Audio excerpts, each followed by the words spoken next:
ہم اپنا آج کا سبق شروع کرتے ہیں۔ اعوذ باللہ من الشیطان الرجیم، بسم اللہ الرحمن الرحیم۔ وَلِكُلِّ أُمَّةٍ جَعَلْنَا مَنسَكًا لِيَذْكُرُوا اسْمَ اللَّهِ عَلَى مَا رَزَقَهُم مِّن بَهِيمَةِ الْأَنْعَامِ فَإِلَٰهُكُمْ إِلَٰهٌ وَاحِدٌ فَلَهُ أَسْلِمُوا وَبَشِّرِ الْمُخْبِتِينَ۔ وَلِكُلِّ اور لی کے لیے، کلی ہر، امتن امت، وَلِكُلِّ امتن اور ہر امت کے لیے،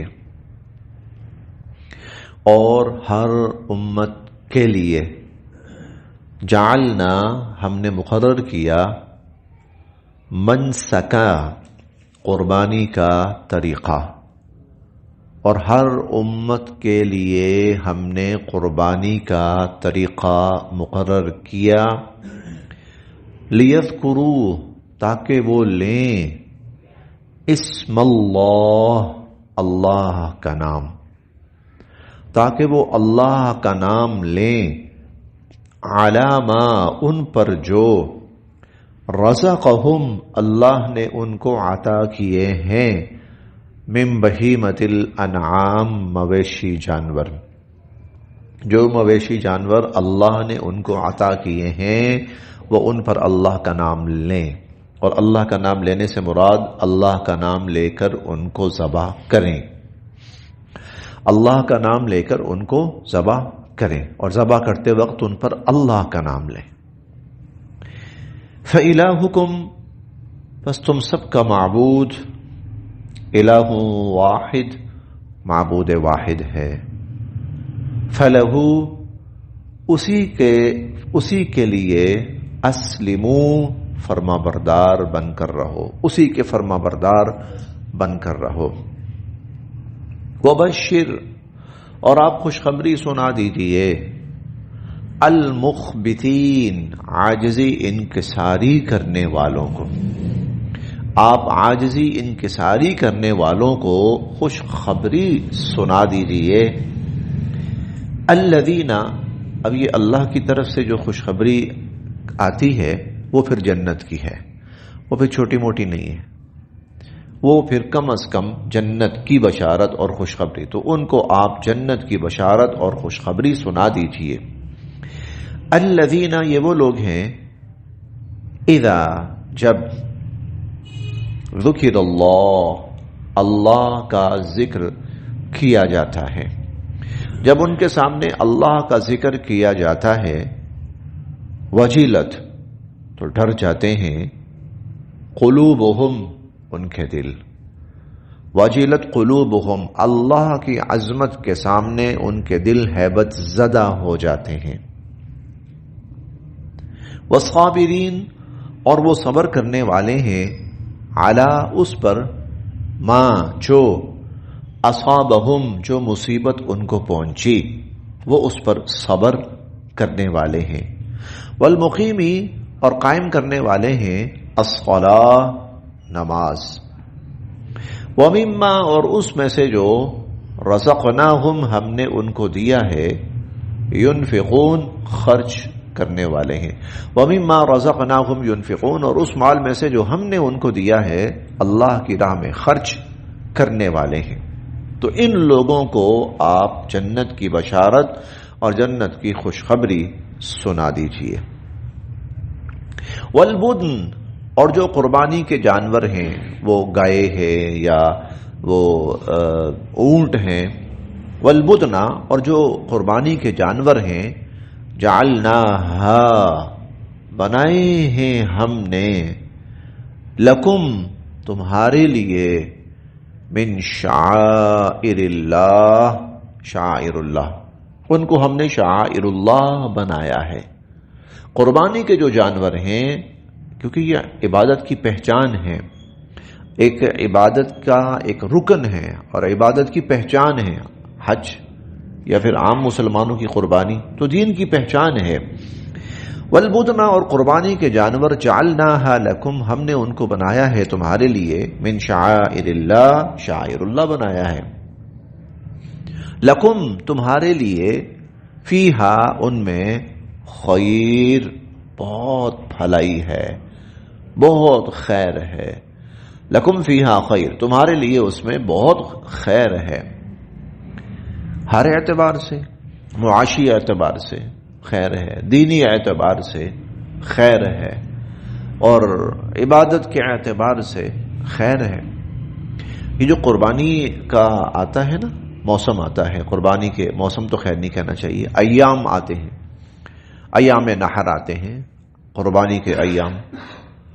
تو آپ تھوڑا سا غور کیجئے گا اتنا بڑا معاشی سرکل چلتا ہے جس میں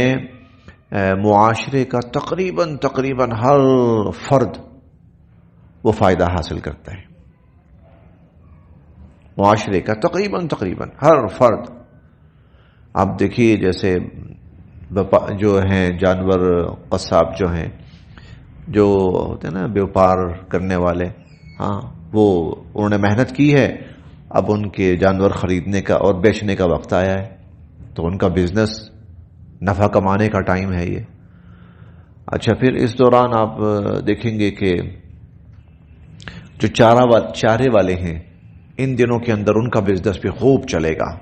لوگ چارہ خرید رہے ہیں اسی طرح آپ دیکھیں گے کہ جو قصاب ہیں وہ جانور ذبح کرنے والے یہ ان کے ٹاپ کا بزنس اور سیزن کا ٹائم ہے ان کا یہ 2-3-4 دن کے اندر خوب کمائی کریں گے اور رسیوں والے آپ دیکھیں ان کی رسیاں بکیں گی بہت زیادہ پھر عوام الناس ہیں ان کو گوشت پہنچے گا اور جو عبادت کرنے والا ہے اس کی عبادت اللہ کے ہاں قبول ہوگی تو معاشرے کا ہر فرد فائدہ حاصل کرتا ہے نفع حاصل کرتا ہے تو لکم فیہا خیر تمہارے لیے اس کے اندر بہت خیر ہے وعلیکم السلام ورحمۃ اللہ تو قربانی کے جو جانور ہیں لکم فیہا خیر اس سے اندازہ لگائیں اسلام کا کوئی بھی عمل ہے نا اسلام کا کوئی بھی عمل اس کا نفع اور فائدہ ہر انسان تک پہنچتا ہے تو پیسہ جو ہے نا وہ معاشرے کے اندر سرکولیٹ کرتا ہے اسلام کا جو نظام معیشت ہے اس میں یہی ہے کہ پیسہ معاشرے میں سرکولیٹ کرنا چاہیے اور اس کا نفع اور فائدہ ہر فرد تک پہنچنا چاہیے چنانچہ ہم قربانی کے موقع پر دیکھتے ہیں قربانی کے موقع پر یہی ہے معاشرے کا ہر فرد اس سے فائدہ حاصل کر رہا ہے اور پورے معاشرے کے اندر پیسہ سرکولیٹ کر رہا ہے ہر شخص خوش ہے نفع حاصل کر رہا ہے فائدہ حاصل کر رہا ہے اس میں اگر کوئی پیسہ لگ رہا ہے کسی شخص کا صرف ایک شخص کا جس نے قربانی کرنی ہے یقیناً وہ صاحب حیثیت ہے اور وہ بلکہ اصل بات تو یہ ہے کہ سب سے زیادہ فائدہ وہ اٹھا رہا ہے سب سے زیادہ اس کا فرض ادا ہو گیا اللہ راضی ہو گئے جانور کے ایک ایک بدلے کے عوض اس کو ایک ایک نیکی اور ثواب مل گیا اس کا ثواب اس کے گناہ معاف ہو گئے لکم فیہا خیر تمہارے لیے اس کے اندر بڑی خیر ہے فاذکروا لو اسم اللہ کا نام علیہا ان پر صواف کھڑے کھڑے قطاروں میں کھڑے کھڑے یہ اونٹ کی قربانی ہوتی ہے جس کو نہر کہتے ہیں نا کھڑے کھڑے اونٹ کو ذبح کیا جاتا ہے باقی جو جانور ہیں ان کو تو لٹایا جاتا ہے زمین پر لیکن اونٹ کا جو معاملہ ہے وہ یہ ہے کہ وہ کھڑا ہوتا ہے صواف کھڑے کھڑے قطاروں میں ان پر اللہ کا نام لو فَإِذَا پھر جب وجبت وہ گر پڑے جنوبها اپنے پہلو کے بل پھر جب یہ جانور اپنے پہلو کے بل گر پڑیں یعنی تم نے ان کو گرا لیا ذبح کر لیا اور ان کا گوشت بنا لیا فَكُلُوا تو کھاؤ منہا اس میں سے فَكُلُوا منہا کھاؤ اس میں سے وَأَطْعِمُوا اور کھلاؤ القانع قانع کو بھی والمعتر معتر کو بھی قانع وہ شخص جو ضرورت مند تو ہے لیکن مانگتا نہیں ہے مانگتا قناعت سے ہے نا وہ بیچارہ قناعت کیے بیٹھا ہے قانع ضرورت مند ہے لیکن مانگتا نہیں ہے معتر محتر کہتے ہیں ضرورت مند بھی ہے اور اپنی ضرورت ظاہر بھی کرتا ہے، مانگتا بھی ہے. تو جو مانگنے آئے اس کو بھی دو اور جو مانگنے نہ آئے اس کو بھی دو، بلکہ دو نہیں کھلاؤ. فکلو کھاؤ اس میں سے، واطعموا اور کھلاؤ، القانع والمعتر، جو سوال کرنے والا ہے اس کو بھی اور جو سوال کرنے والا نہیں ہے اس کو بھی. کذالک اس طرح، سخرناہا ہم نے مسخر کر دیا، تابع کر دیا ان جانوروں کو، لکم تمہارے، اس طرح ہم نے ان جانوروں کو تمہارے تابع کر دیا، لعلکم تشکرون تاکہ تم اس پر اللہ کا شکر ادا کرو. لن ینالا ہرگز نہیں پہنچتا اللہ کو، لن ینال اللہ ہرگز اللہ کو نہیں پہنچتا، لحومہا ان کا گوشت، لحوم لحم کی جمع ہے، اللہ کو ان کے گوشت نہیں پہنچتے، ولا دماؤہا اور نہ ہی اللہ کو ان کے خون پہنچتے ہیں. اللہ کو نہ تو گوشت پہنچتا ہے وہ تم کھاؤ، نہ اللہ کو خون پہنچتا ہے اس سے بھی تم فائدہ ہی حاصل کرو، ولیکن اور لیکن، ینالہ اللہ کو پہنچتا ہے، التقوی منکم تمہارا تقوی، اللہ کو تمہارا تقوی پہنچتا ہے. اور تقوی کیا ہے؟ وہ خالص نیت، وہ خالص نیت جو اللہ کی رضا کے لیے یہ عمل کیا گیا، وہ خالص نیت جس نیت کے تحت یہ عمل کیا گیا ہے اللہ کو وہ پہنچتا ہے، وہ تقوی ہے، وہ تقوی ہے. اب اسی طرح ہر عمل کے اندر تقوی کیا ہے؟ وہ خالص نیت. نماز کا تقوی کیا ہے؟ وہ خالص نیت کہ میں نے اللہ کے لیے پڑھنی ہے، اس میں کوئی اور رائے اور سوچ نہیں ہے، کوئی مفاد نہیں ہے، تقوی ہے. زکوٰۃ کا تقوی کیا؟ خالصتاً اللہ کی رضا کے لیے. حج کا تقوی کیا؟ خالصتاً اللہ کی رضا کے لیے. قربانی کا تقوی کیا ہے؟ خالصتاً اللہ کی رضا کے لیے، کوئی دنیاوی نام و نمود، نمائش، ریاکاری، منافع نہیں. وَلَكِنْ يَنَالُهُ التَّقْوَى مِنْكُمْ بلکہ اللہ کو تو تمہارا تقوی پہنچتا ہے، تمہارے دلوں کی پاکیزگی پہنچتی ہے. كَذَلِكَ اس طرح، سَخَّرَهَا اللہ نے ان جانوروں کو مسخر کر دیا، تابع کر دیا، لکم تمہارے لیے، اللہ نے ان جانوروں کو تمہارے تابع کر دیا، لِتُكَبِّرُوا تاکہ تم تکبیر پڑھو اللہ کے نام کی، تاکہ اللہ کے نام کی تم تکبیر پڑھو ان پر، علی ما ہداکم اس طریقے پر جو اللہ نے تمہیں بتلائی ہے، اس طریقے پر. اچھا یہ جو ہے نا انسان کے سامنے، انسان کے قابو میں آنے والے جانور بھی وہی ہیں جن کو اس نے اللہ کے نام پہ ذبح کرنا ہے، وہی انسان کے قابو میں آتے ہیں. باقی وہ جانور جن کو ذبح نہیں کرنا ان کو قابو کر کے دیکھیں، وہ نہیں آئیں گے قابو، وہ اس طرح قابو نہیں آئیں گے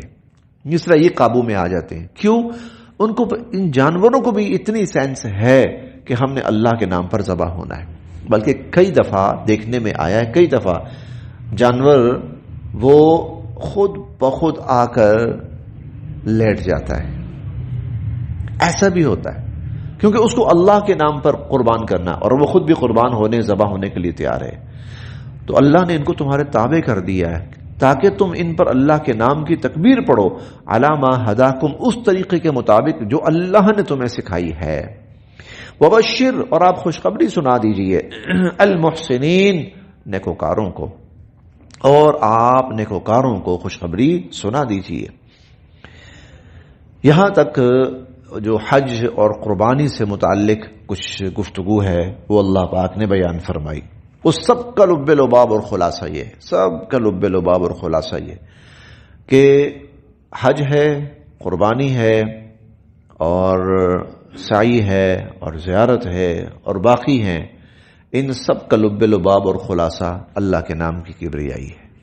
اس کا نام بلند ہو، اس کا نام لیا جائے. طواف کر رہے ہو اس کا نام لو، سعی کر رہے ہو اس کا نام لو، رمی کر رہے ہو اس کا نام لو، اور قربانی کر رہے ہو اس کا نام لو. ان اللہ، تو یہاں تک وہ جو گفتگو تھی وہ ختم ہو گئی. اب اس سے آگے ایک اور معاملہ اللہ پاک شروع فرما رہے ہیں، اور وہ یہ ہے کہ مکی دور میں مسلمانوں کو حکم دیا گیا تھا کفو ایدیکم، ابھی ہاتھ نہیں کھولنا. دشمن تنگ کرتا ہے، لڑتا ہے، نقصان پہنچاتا ہے، ابھی فی الحال صبر کرو، ابھی ہاتھ نہیں کھولنے، ابھی دشمن سے دو ہاتھ نہیں کرنے، ابھی اپنے آپ کو مضبوط کرو، ابھی اپنی تنظیم سازی کرو، ابھی اپنی جماعت سازی کرو، ابھی اپنے مورچوں کو اور جڑوں کو مضبوط کرو. چنانچہ مسلمان جب مدینہ میں آئے تو مدینہ میں آنے کے بعد پھر اللہ رب العزت نے مسلمانوں کو حکم دیا، ہاں اب تم بھی لڑ سکتے ہو، اب دشمن لڑے تو تم بھی لڑو، دشمن حملہ کرے تو تم بھی حملہ کرو. ان اللہ، بے شک اللہ، یدافع، دفاع کرے گا، عن الذین آمنوا، ایمان والوں کا. اللہ جب تم لڑنے جاؤ گے نا تو بے فکر ہو کے جاؤ، اللہ خود تمہارا دفاع فرمائیں گے، اللہ پاک خود تمہاری مدد فرمائیں گے. ان اللہ یدافع، اللہ دفاع فرمائیں گے، عن الذین آمنوا، ایمان والوں کا. ان اللہ، بے شک اللہ تعالی، لا یحب، نہیں پسند فرماتے، کل، ہر، خوان، ناشکرا، ہر دغاباز اور کفور، ناشکرا. اللہ ہر دغاباز اور ناشکرے کو پسند نہیں فرماتے. اذن، اجازت دی گئی ہے، للذین، ان لوگوں کو، یقاتلون، جن کے ساتھ جنگ کی گئی، جن ایمان والوں کے ساتھ جنگ کی گئی، اب ان کو بھی اجازت دی جاتی ہے. اور یہ اجازت ہے قتال کی، کہ دشمن کے خلاف لڑ سکتے ہیں، اب ہتھیار اٹھا سکتے ہیں، اب اسلحہ اٹھا سکتے ہیں. بِأَنَّهُمْ ظُلِمُوا، کیونکہ ان کے ساتھ زیادتی کی گئی، ان پر ظلم کیا گیا. وَإِنَّ اللَّهَ، اور بے شک اللہ، عَلَى نَصْرِهِمْ، ان کی مدد پر، لَقَدِيرٌ، قادر ہیں. اللہ ان کی مدد پر پورے قادر ہیں. اور مدد بھی کہہ سکتے ہیں، یہ بھی کہہ سکتے ہیں کہ اللہ ان کو فتح دلانے پر پوری طرح قادر ہے. بس جی آگے، ورنہ سبق تھوڑا سا ہمارا زیادہ آگے نکل جائے گا. آج یہاں تک. بسم اللہ الرحمن